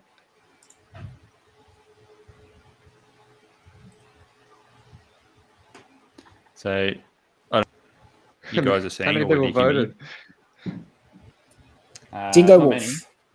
Dingo Wolf got it. I'm frozen on screen, so I don't know whether you guys can you hear me? Yeah, we can. Yeah, I can hear you. Yeah. Dingo Wolf has nearly got it. Bang on. He was like 0.001 off, so he's nailed it. He's knocked Dozer off the championship podium for once. Good stuff. Good Nice stuff, one, Dingo Dingo. Wolf. I don't know if Crypto Classes, she's getting inside information from Dozer either. You got to be careful those two. We've got a bit of cheating going on there. What has she said? What did she put? That's mini 0. What? Yeah, 0.0322. So everyone was pretty tight grouping this week. I should vote in the thing myself this time, shouldn't I? Do you guys remember when we were doing Bitch Tits of the Week and like we were predicting it was going to be 70s, like it was normal to predict, like because we were going up? Yeah. Remember those? I long for those days. Just looking at I've got the first 10 or so predictions here, and there's quite a wide range. So this is from a while back. 55 cents, 29 cents, 80 cents, 66 cents, 28 cents. So everyone was up around that point. And funnily enough, we were getting a lot more votes at that point in time too. So obviously a lot more interest in what was going on then. Yep. That's what happens. We're definitely in a bear market. Who cares about the price? If we're counting viewership, we're definitely in a bear market. Yeah. So although the people that hang around are the ones that benefit when you can stick through the bear markets. They're the people that come out looking pretty good the next time around. But when we were in the last bear market and we were streaming and we were still in the bear market, you know, when we started streaming, unrecognized, like, you know, between 3 and 8 viewers per show. So our base is, you know, just like the cryptos, our base is a bit higher than where it was last bear market. Yep. So how far into the HEX launch were you doing? So it must have been going for about a year or so when you guys fired up. No, before. We started in about June, July 2020. Really? That was quite early then. Yep. Yeah, right. That's when we started, June, July 2020. We sort of got a bit more serious at the start of 2021. And then we came across to the DS channel. When was that? In 2021, late 2021. We've been here for a little while now. Yep. It was interesting. RH Max had all these T-shirts that he was handing out, and it's like each had a different year. So this one's like 2020, but they had 2019, 2018, 2017, and it has like what happened in that year. So 2020 was big payday, you know, Nomics top 10 market cap. Oh, I can't do this. Whatever the other one is. Yep.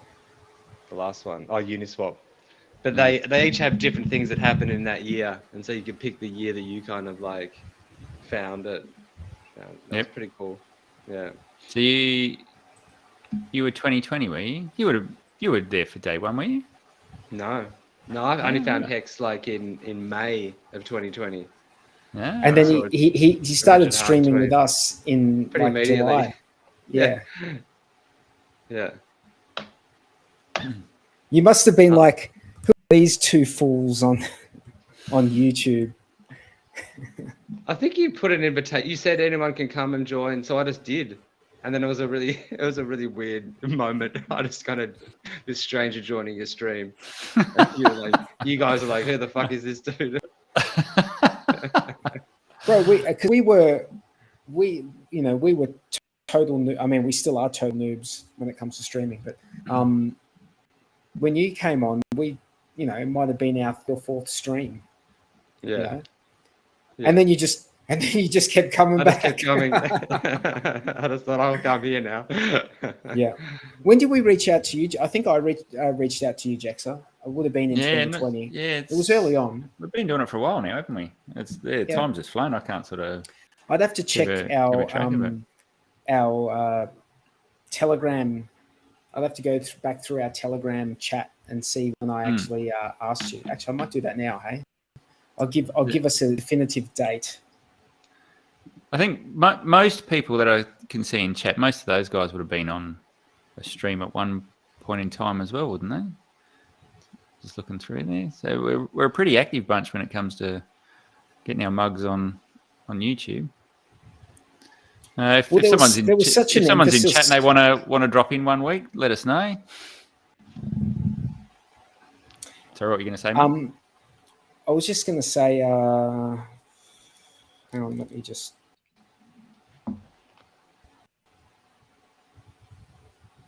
Let me see. Did I send you a link? There we go. October 2020. That's when you first came on. Yeah, right. And so it launched November 2 years ago. Didn't it? Yeah. Bro, that's almost 2 years ago. Just 1 month shy of 2 years ago. Yeah. It doesn't seem like.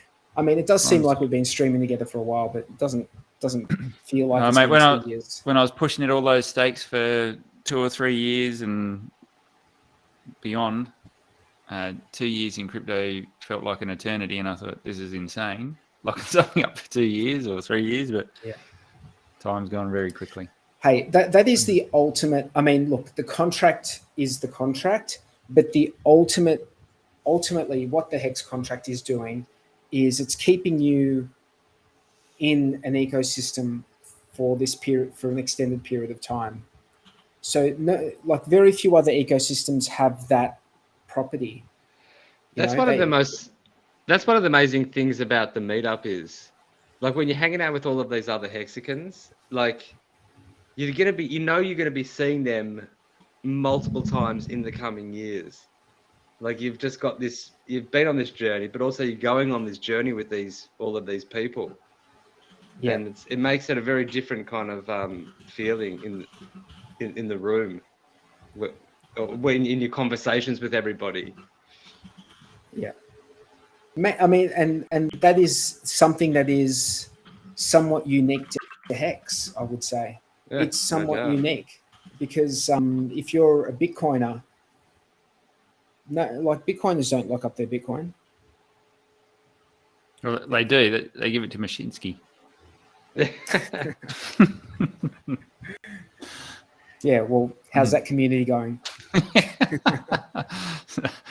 I was going to say that Ethereum don't lock up, but they do. They lock up 30. If you want to be a validator, you can lock up.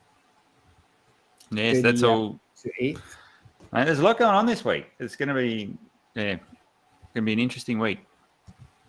I think you might want to pay a little bit of attention towards the end of this week just to see what happens. Yeah, that's going to be a bit of a game changer for ETH, I think. Are you going to have are you setting up a validator for ETH? Probably not, mate. I've got no real interest in doing it at this point. See what happens. Maybe in the future. At this point, not real. Can't really be bothered with it. Yeah. Too many other things that I'm tinkering with and working on. I definitely want to do PulseChain. Definitely. I definitely want to support that network. 100%. Yep. Like I won't be in the top 32. Don't care. Just want to be in there. Want to be in there. I think it's important. That's important. Like, if you can do it, I think you should. I think if you're in crypto and you can run a node, you should do it. You should try and do it. So what kind of different nodes could you run? Because there's like different levels of what you could run, hey? Well, you got the validator, which is obviously like your equivalent of your miner, and then you've just got a non-validating node. So that's just like for a backup, basically, like. Well, so you can connect to your own node and broadcast transactions to the network and things like that. Mm-hmm. So, I mean, Day 43 is into all of that sort of stuff where you're running your own nodes and things like that on all the different chains. Yeah. I'm still getting my head around the Ethereum stuff right now. Like it's different. Like I've run Ethereum nodes before, but now like with Beacon Chain and you've like there's an execution layer or there's a consensus layer. It's like the shit's seems it's different to what I'm used to. So I'm just trying maybe that'll get simplified after the merge. You would hope. Yeah. I think they're envisaging having thousands and thousands of people running these nodes. So you'd like to think they'd make it reasonably simple, or as simple as they can. Yeah. Takes time though. Takes time. Cool. You know. Yeah. No, I'm excited to see what happens this week. It'll be positive. So, all right. Quick question: do we dump our ETH or do we hang on to our ETH? What ETH? I haven't got any. The ETH I've got is not worth losing sleep over. Transaction fee ETH for me. Yeah, and I've got some locked up in other protocols as well, where they're in the Liquidity protocol and things like that. So you can just stay there. Whatever happens, happens. Yeah. It's hard to know because they're unprecedented times. You know, what's going on with ETH it's never, something like this has never happened before. Like such a prominent crypto, changing their going from proof of work to proof of stake. Yeah. It's pretty huge, eh? Yeah. It's massive. It's massive. So what's the HEX price been hovering around the last 4 cents? 4 cents. 3.8, 3.9, 3.4. So we've just watched Bitcoin ETH just bite the dust, And HEX has gone down a little bit as well, but nowhere near as much as those or the rest of the market. They've all fallen 5-6%, and HEX hasn't. We're still hovering around where we've been for the last 2 weeks. So I don't know. Maybe you just That's decorrelated. Yeah, it's got to be. Like now, obviously, we've been. If you look at a bigger trend over the last 6 months, it's easy to say, "Nah, man, it's all gone down together," which is true, but doesn't mean that we can't break that trend. Yeah, I think it's decorrelated, because being decorrelated doesn't mean that sometimes things don't happen. Don't trend in the same together. way. Yeah. It's just they don't always happen that way. So, we're not negatively correlated. I would say that we're somewhat decorrelated in HEX, but we'll see. We'll see how it plays out. I mean, really, you need to watch it over a couple of. I want to see the next bull market. I want to see what happens in the next bull market, because the last bull market, Bitcoin and ETH were pumping, and HEX was just like not doing anything, and we're like sitting around just like, oh shit, like So this is like a big payday event. Like we had the big run up to that, and then it all shit the bed after that, which we all knew was something like that was going to happen. There was so many tokens being given away, and yeah, you're right. We watched. I sold things like BNB into HEX and a few other things in, like, just cleaning up my portfolio, getting rid of all the shit that I didn't want, put it into HEX, and then watched all that shit go up 600% while HEX was doing nothing. Yeah. But then HEX did a massive run. Oh yeah. HEX did a massive run. Yeah, best move I ever done, but hard to watch when you're sitting there watching. So, because if you're going to try and like time that in between, like cryptos, you're playing a dangerous game there. It's really, really dangerous game. Mm-hmm. First of all, you have to be liquid in HEX to play that game. That's right. Yeah. Right. Which you're not earning your inflation, your interest. And then what if you miss it? What if you miss it, dude? No one knows. Like, no one really knows what's going to happen. So you might swap into the thing thinking you're making the right move, and it might go down, and so then you're just being a trader. Yeah. That's it. Yeah. I thought you said traitor, but you mean trader. Trade. You're just trading, like, And so if you're just going to if you're just trading, then good luck to you. I hope it goes well for you. But good luck. Good luck. So so just pay attention. Yeah, pay attention to what happens with the merge, and pay attention to what if the rest of the market tanks. See what HEX does, and see if there's a bit of resilience there. It's all sentiment, and once it swings around, it swings pretty hard and fast. Like Richard always says, it's reflexive. So reflexive to the downside and to the upside. Just got to get that sentiment going, and things will spin on a dime. Tangent posted something in one of our chats about the ATO, which is the Australian Tax Office. Yeah. In relation to, was it staking? Yeah. I did see that. I wasn't going to drag that up tonight because it always ends up in a very lengthy discussion about taxation. Just get good advice, guys. That's all I'd say. Is they put out a lot of guidelines. Everyone can interpret guidelines how they need to. Find someone that's doing it in the right way for you.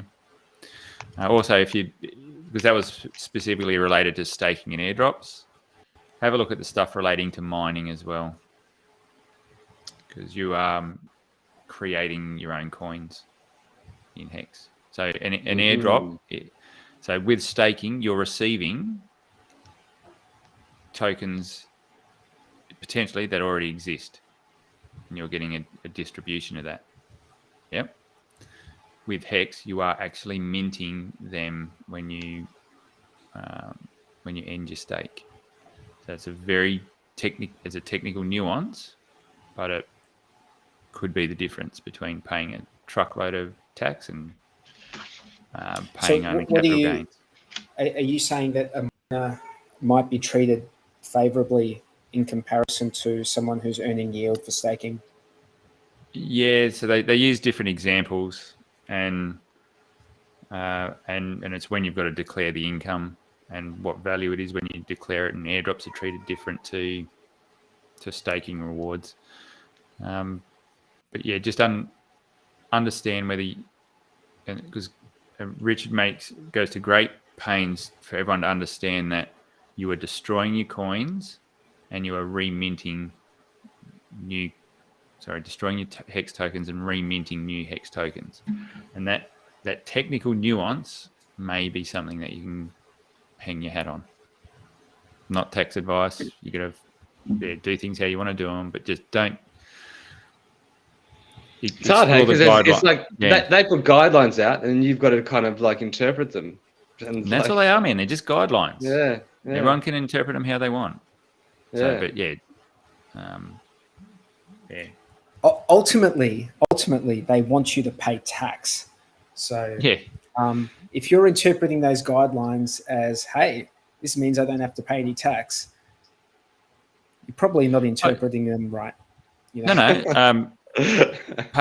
Pay taxes when you're supposed to. Like either is it income or is it paid when you dispose of the assets? You've got to pay your taxes. So the real question, and I know like there are people who get annoyed with this, but we're winding the show up so in a couple of minutes, so we might as well just. So the real question is, when you burn your principal, is that classified really as you not having those tokens anymore, or are you are they just mapped differently in the contract? Well, they don't exist. So this is so now you're talking about another nuance where, this is double-edged sword. So when you stake, if you are destroying those coins, is that then a disposal and it's a loss? It's a capital loss. You've written off that value. But then when you mint your new tokens at the end of the stake, you're minting your principal again and the interest. And at what value are you doing that? Because then that has an impact. So then that's all a capital gain. But then if you restake it all, then it's all a capital loss. So it can put you in a net neutral position depending on what you're doing as well. So get good advice, guys, but explore the guidelines and don't just take it on face value because they've said you've got to do it one way. Actually take the time and understand how other things are treated with the mining and stuff like that. I'm still a big, like, even though this is not how I've necessarily done anything, but I love the example when we talk about growing fruit, or growing something on a tree. That's a very good. I mean, to me, that's the thing that this is most like. You know, it takes time. You have to commit time to it. You grow something, and just like if you grow apples on a tree, you're a farmer. When you pick those apples, that's not a taxable event, is it? I would love it to be like this. You know, I would love to have like something clearly defined from the ATO, you know, along those lines. That would be fantastic. It's not, you know, I don't think that's the way they would see it. But so being HEX stakers, we might be primary producers, mate. Quite a few tax benefits come along with being a primary producer. No land tax. That'd be nice.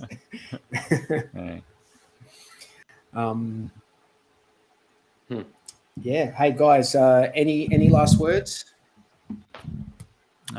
We've been going for almost 2 hours. We're going to tick over 2 hours, and I think we're going to wind it up. Bluey looks like he needs a coffee. I definitely need a coffee.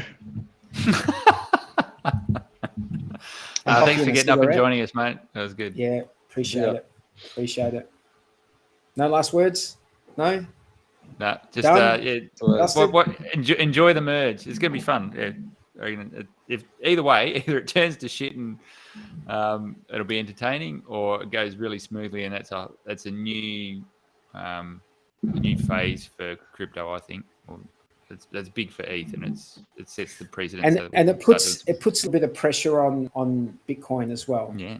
Oh, hell yeah. It puts pressure on Bitcoin from the proof of work, you know, mining stakers, proof of stake, proof of work perspective, because they were not so long ago in Europe, they were talking about outlawing mining. So, yeah, we'll have to see what happens. Massive shout out to everyone in the chat. You guys are awesome. We love you. Love all the comments that you guys put in there, apart from the ones just, hanging shit on me. I don't like those ones. But yeah, thanks for coming along. And unless you guys have something else to add, we're going to see you next week. See you guys. See you, man.